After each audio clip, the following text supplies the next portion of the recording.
29-сентябрга карата күндү маанилүү жаңылыктары менен тааныштырабыз.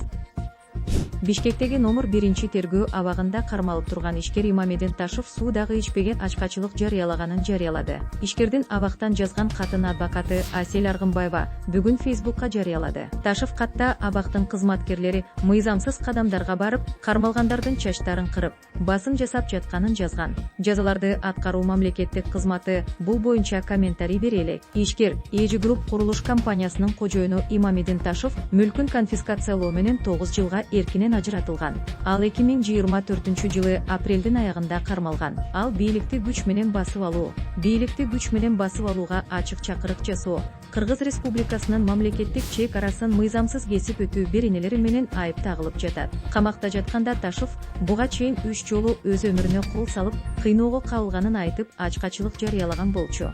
28-сентябрда Токмок шаарында Баңгизат колдонгон айдоочу 5 жашар кызы менен жөө жүргүнчүлөр өтүүчү тилкеде бараткан аялды коюп кетти. Секелек кыз ооруканага бараткан жолдо көз жумду. Апасы оор жаракат алып, оор абалда жандандыруу бөлүмүндө жатат.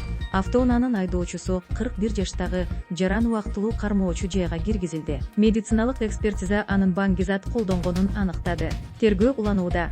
Үстүбүздөгү жылдын 1-октябрынан тартып, коопсуз өлкө программасынын алкагында орнотулган камералар автоматтык түрдө коопсуздук курун тагынбаган айдоочулар менен жүргүнчүлөрдү аныктай баштайт. Бул тууралуу жол кыймылынын коопсуздугу департаментинен маалымдашты. Кур тагынбагандар үчүн айыптын көлөмү 1000 сом.